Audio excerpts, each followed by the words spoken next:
All right, back again. So we're gonna do a little article that I come up on. I'm gonna put a link in the description so yeah, I can chase the link. I'm not gonna go over the whole article. I'm just gonna point out certain things um, that I really find intriguing. All right, so the reference is already on the paper and everything, so y'all could just type in the link that I'm putting in. You'll find the the journal in the link, and you can go over it thoroughly. So, with this is the federal mandate destruction of the black families, the adoption of the safe family. Now, from what I've been reading so far, what I'm gathering, this have a lot to do with the adoptions of children, and that could go from war, slavery, parents like that died and lost their children behind. It's just the foster care of children. And what I understand is the ASFA was created to protect these children, so get them in a foster home. But I guess along the lines they saw a benefit for where they could take advantage and keep the black family from growing because um, as the black family grows, there was a fear that there would be some retaliation, right? So, of the black community or the black culture or the black people from slavery and all that stuff. Now, I'm only adding my own input from what I'm gathering so far, but my own words of how I understand this article to be laid out. But you guys can read it and break it down the way you see fit. So, uh, to add a little bit of my what I'm reading is, like I said before, it had a lot to do with the adoption, and it was a worldwide, it was a state thing, for the U.S. as well. And as I said, like from way back when, it was a concern of children being uncared for. So when they created the thing, the foster care, um, I mean welfare. Sorry, when they created welfare, the whole idea of it was to foster children. But for some reason, he got carried away, and legislation in the United States discussed the positive tide of the country and the political jurisdiction for the creation of foster kids. So once they did all of that, also he talks about a brief history of the child care welfare policies and show what they was really supposed to do or what they was based for. Because a lot of it had to do with the lack of parenting because due to slavery and stuff, a lot of black men, to the racism, they had died. We talk, and we could include white men as well from the wars, World One and Two. But also too, you have the disparities of the socialism in the country.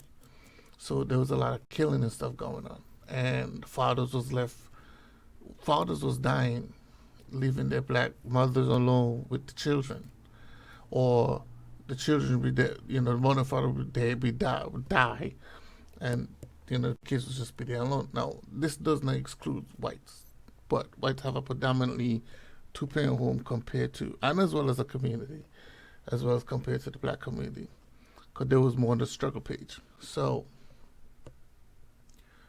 once the welfare system was created, it was not predominantly aimed at black people, black families specifically, but it was a way to help them kind of mend them and bring them back together and, you know, keep the children at home where there's two parent, because if you take the kids, or if the kids was raised in a foster care situation, they don't kind of have the same, or they don't have more of a family dynamic growing up. So it was like an idea of saying, well, if the kids is raised in a two family home, but then at the same time we provide services for them to help the parents raise the children, even if it's in a single home, to keep the families together. And hopefully black people would adopt other children outside of, their bloodline, to increase the two family dynamic. So as you can see right here, where you say just a little bit of history, as I said, a little bit of history. So in the history terms, state invention of the protection of children is at present is a recent development, particularly as it related to children of color. Although the institution of slavery dismantled black families, it also fostered a unique system that maintained and cared for black children who were separated from their biological parents, as I said before. When children were stripped from their parents and sold away, the other plantations, the slave communities as a whole took on the responsibilities to ensure these children were cared for. So this is why, where the whole adoption situation kind of convert into the welfare situation, because the adoption was, you had so many kids, and it was continuing, due to the slavery situation. Then after slavery, you had to deal with these disparities in racism. So you still have kids just popping up. Then not to mention the white side of it, where you had white people dying and stuff like that. So foster care was also being involved. So, but the majority was on the black side. Anyway, moving on. So, like I said, I'm not going to go through the whole thing, but that's just a kind of clip where, like, it show you how we kind of started, or what the idea of it was. It had good intentions in the beginning, but then it kind of fell apart.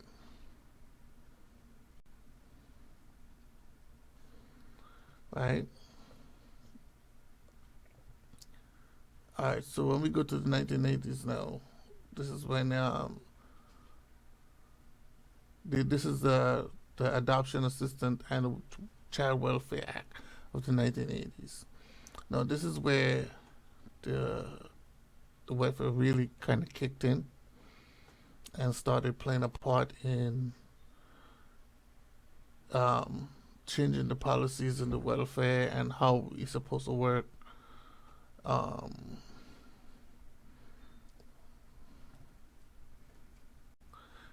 Having the kids to have a permanent place. And so instead of taking the kids away from the parents, or leave them with a family member or whoever, but in this case, kind of the politics of it got a little bit one-sided, or I guess they just didn't really care.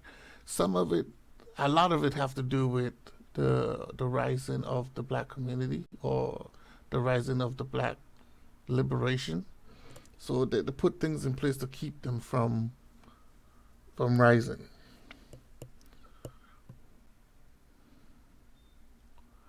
Like right here, where you say, I'm gonna let my assistant do a little reading real quick.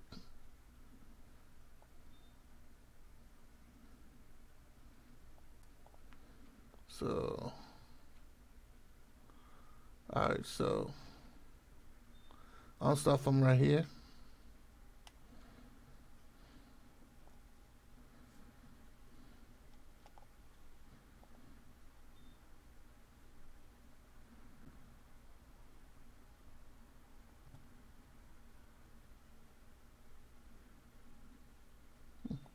I guess my assistant's sleeping on the job.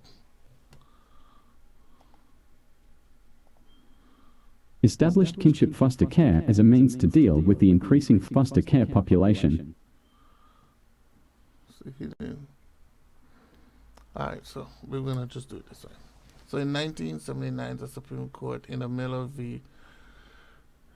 Joachim established kingship foster care, and as a means to deal with the increasing foster care population. So, like I said, the population was increasing. The crew that a king are entitled to receive the same federal financial support for foster kids. So this is where foster kids started taking place. But like I said, um, as a non-king foster parent, so king care can support extended family sharing, rearing originated in Africa, as has been relied on the black families throughout the history. The child welfare system has begun to embrace this concept because it found there was less trauma. So if the kids is raised within the community or people or families like people who look like them, or most likely the family member of the child, the kid would have a better chance or less traumatic issues.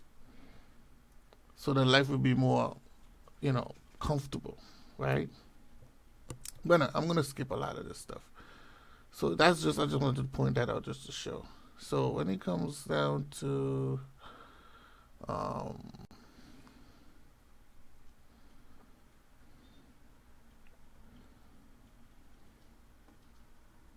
it's okay right here. So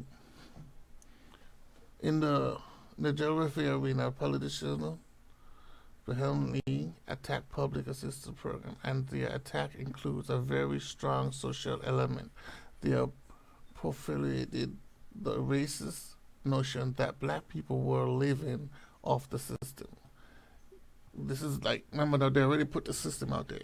It was for everybody, really and truly. But blacks was kind of benefiting more because we had less jobs and so forth, so forth. So there was living off of it, and but the ideal of a family was secure, because sometimes the men couldn't have a job, but they was being provided for. So it was because remember the adoption was to help families raise their children, especially for black people throughout the slavery, right? But as time progresses, they kind of took, I don't know, they kind of flipped the script on it, or they kind of changed their mind, or they see a threat within the situations. So this is why the racist view started taking place. And then they start, reversing the way how this stuff was supposed to work. Okay, image of the black welfare queen, and the black crack addiction mother spread throughout the media. These images support the position that assistance programs were not helping people in need of rehabilitation themselves. They were providing a means for poor blacks to continue their destructive lifestyle. This uh, this bargaining policy transformation and desire to decrease reliance on welfare. The program was swept to the country. It prompted Congress to enact the Personal Responsibility and Work Opportunity Reconciliation Act in 1996, otherwise known as the Welfare Reform Act. The Act. The Act was designed to eliminate federal entitlement and cut government expenditures and dismantle, dismantle the federal fund aid to families with dependent children (FDC) programs. Although the Welfare Reform Act was created to discreetly to directly cut social welfare expenditures, its left entitlement for foster care and adoption assistance program uncapped.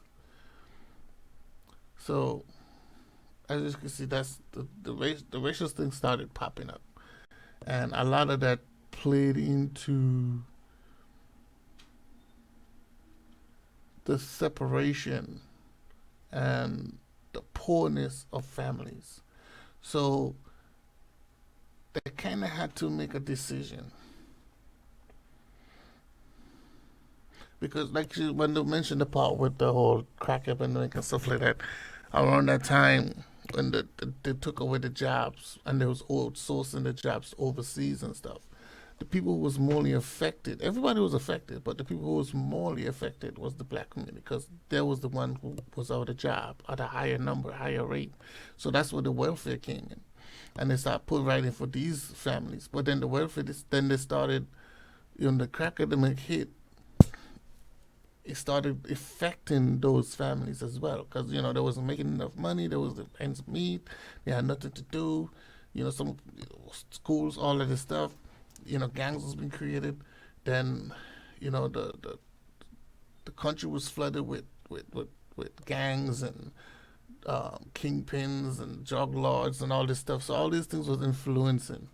So when the black people got into the whole drug epidemic situation, it started affecting them the same way. While the whites was, being not being perpetuated in the same light, even though they was doing the same thing, right? But they just wasn't portrayed in the same light. So that's where the whole speaking about the whole racism thing, because they was doing the same thing, right? But the focus was on black culture.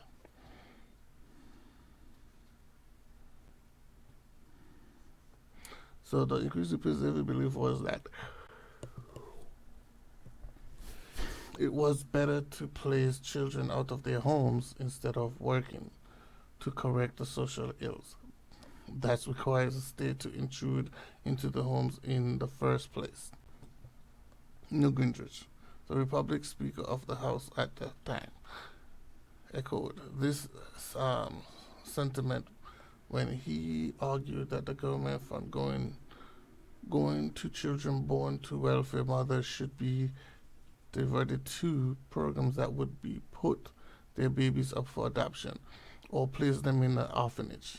Reflect of this. So all this is just basically saying is how the welfare really came into play, how we really form and start protecting women to have full control of having children. So to me, this whole welfare system is nothing more like a section of an adoption, um, a way of like taking like a foster care. Let me call it a foster care. It's just another way of saying you're being a foster care of a child, which means that your child literally is being adopted by the system, right?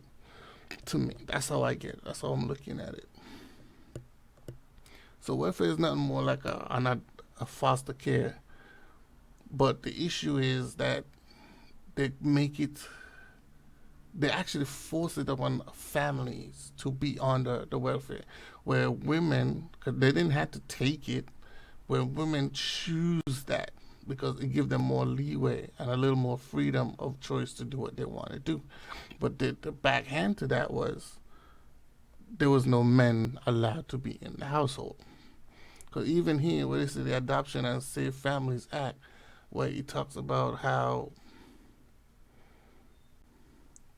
talk about how the children in the foster care system, this that welfare is nothing more than just like a foster care system.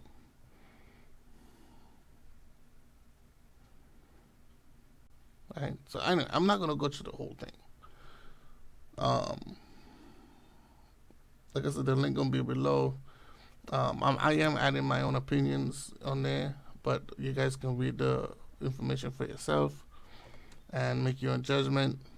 To me, I just see welfare to be nothing more like I said, it's like a branch of a foster care system. Um, it arrived from they started doing something good, I would say, but then it turned into some kind of racial bias situation where they started putting black people to the advantage so they can rise above and stay above the water, while black had to get the worst of everything. Because if you really think about it, let's just say things had turned out a little differently, right? Like for example, with with the crack epidemic come, right? Because when they took the jobs and started sending the jobs overseas, and let's say they balanced it out. Let's say they balanced it out, and they try to they take away the disparities when it comes to working and all this stuff. There would have been a great number of white people out of work just the same, which means there would have been a great number of white people that was on welfare, or you know what I'm saying. And a lot of these adoptions, you know, it could have balanced out where white and black could have adoptions, or they could have take care of children, right? Or even if they went into the foster care parent um, act of it, they could have balanced it out where blacks and whites can adopt children, and you know they all could have jobs and you know progress from there. But like I said, when the racism stuff started kicking in, because it was more of like who's gonna benefit more, who's this more worth for, right?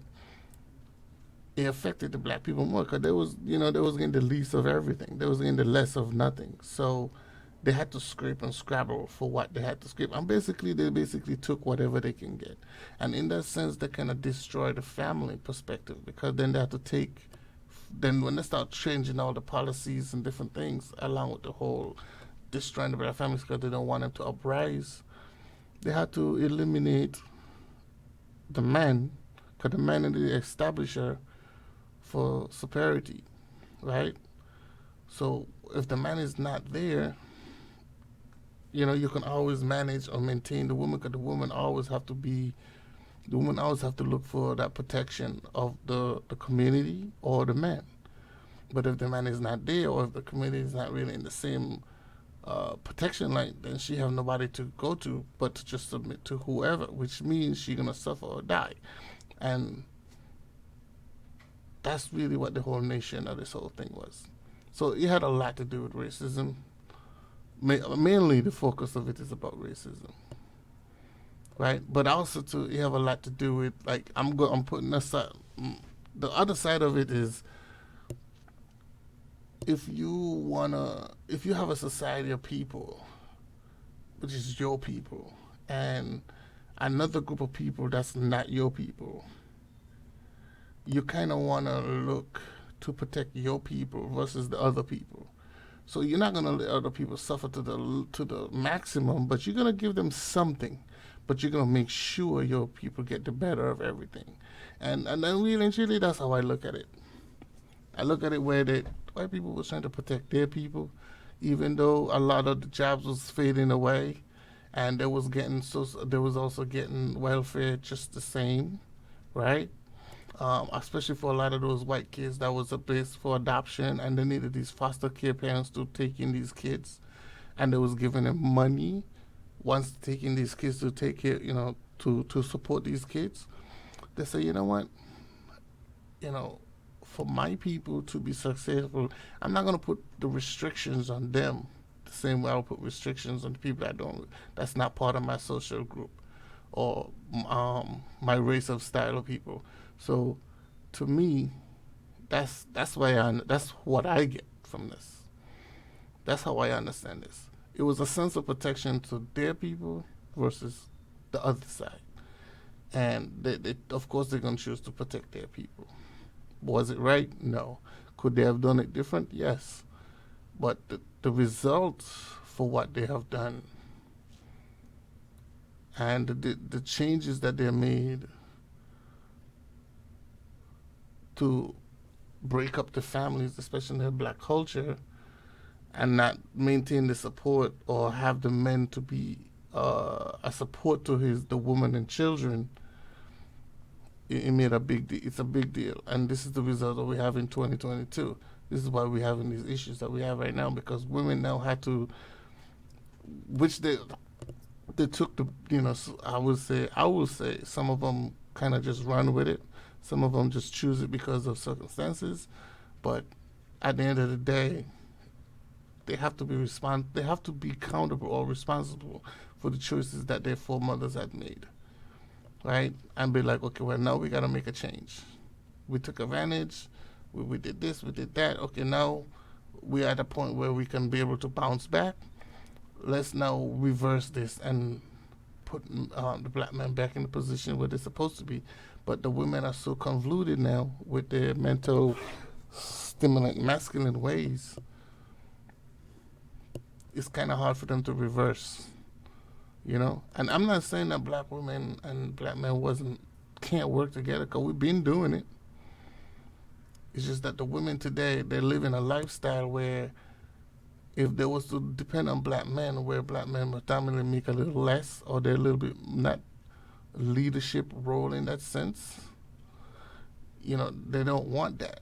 They want to be able to do what they want to do without any man telling them what to do, which is, you know,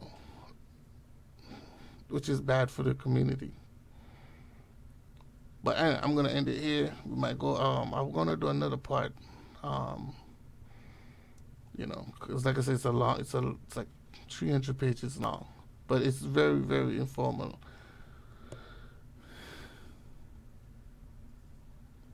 and it's very, very informal. Yeah, so we're gonna end it right here, and the link is in the below. If you guys want to check out and read the whole article, it's really interesting. So with that said, I'm gonna leave it here and then see you guys in the next one.